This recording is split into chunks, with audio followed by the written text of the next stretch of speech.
Most accountants never truly scale a practice that can run 100% without them. I mean, everyone starts with ambition. Maybe they quit their job, maybe they pick up a few clients, maybe they even hit 5K per month and think, I'm doing all right, and they are. But this isn't true freedom. This is where they get stuck. They get stuck doing everything themselves, delivering onboarding, chasing clients, delivering the actual service, drowning in emails, answering random WhatsApps at 10 p.m. while their partner is still in bed. And one day they look up and they realize the business they've built to give them freedom has actually become the thing that's stealing it from them. But that's not going to be you, because this is episode 6 of my 6-part mini-series, and today I'm going to show you exactly how to scale your accountancy practice to run without you, exactly like I did.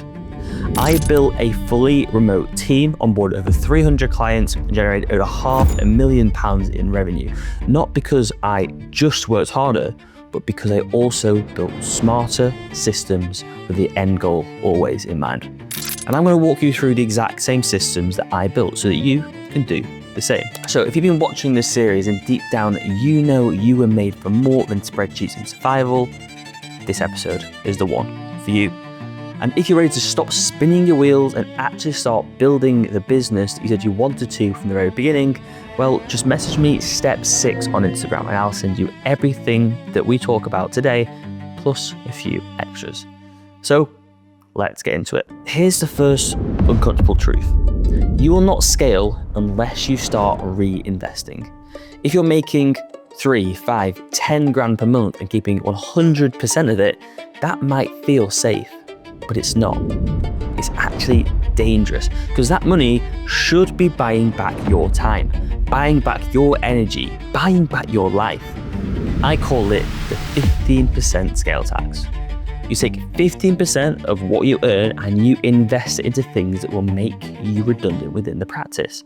Whether it's Facebook or Instagram ads, hiring your first VA, systems and SOPs, or better software that will just save you hours of work every week. I started investing in all of this way before I felt like I was ready. Now, did I feel like I was potentially just throwing my hard-earned money out the window? Yes. But did it pay off? Absolutely. And that's why most accountants never grow, because they never truly make that leap.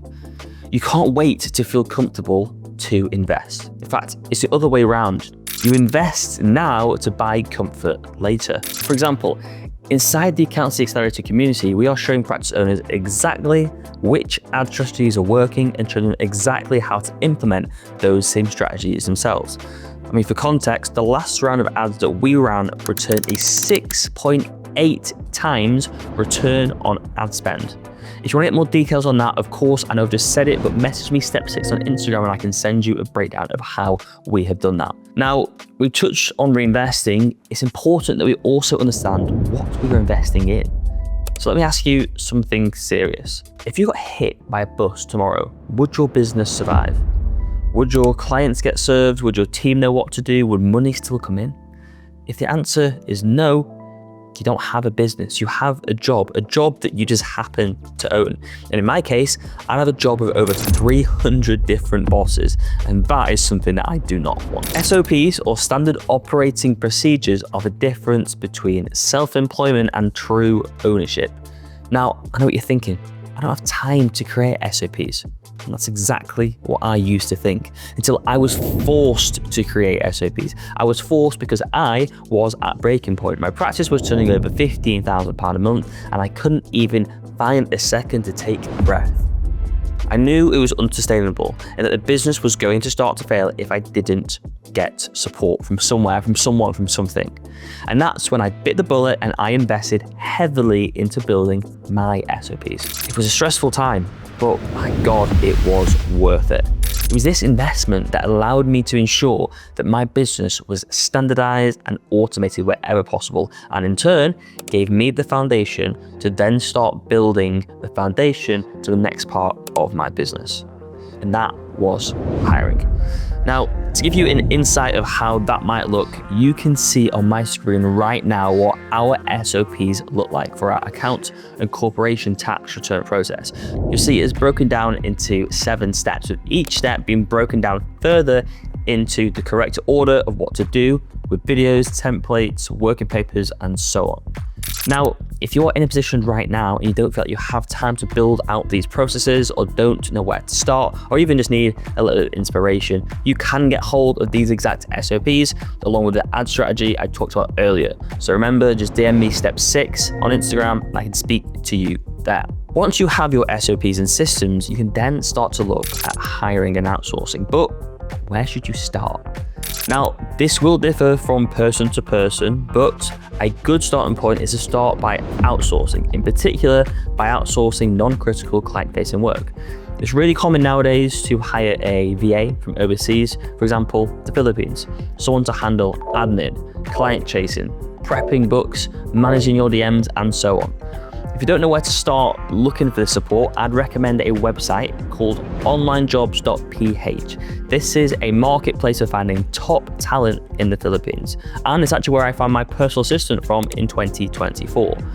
This will not only free up your own time, but it'll teach you so much about the hiring process, which is essential for when you continue to scale your practice.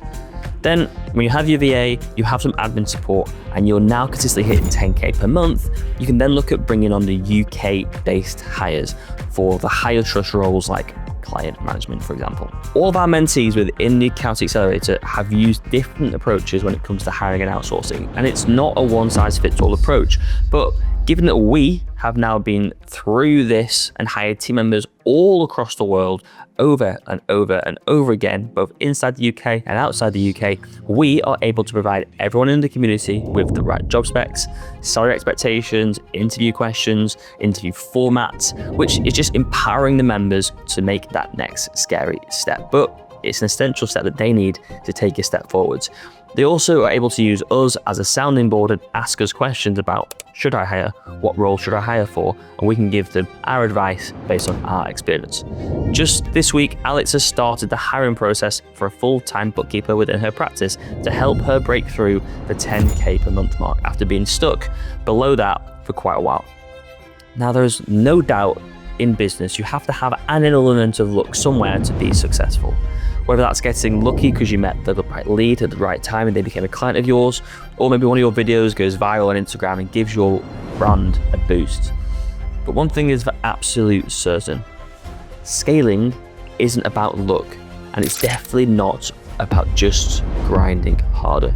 Scaling is a science. It's the science of building something that is bigger than you, building systems, building support, building habits that let your business run without you. I didn't figure all of this out overnight. I built it brick by brick, and you can do it too. Now, if you want to shortcut that system, if you want my full scale system, the exact Notion dashboard we use for hiring, onboarding, SOPs, client service, just message me step 6 on Instagram and I will help you. You'll get our SOP templates, our hiring guides, our onboarding flow, our ad strategies, our software stack, and everything else, and everything you've seen in the previous 5 episodes of this series. Then you don't need to guess, you just need to execute. So if you are ready to take control of your time, your energy, your income, well, the ball is in your court. See you in the next video.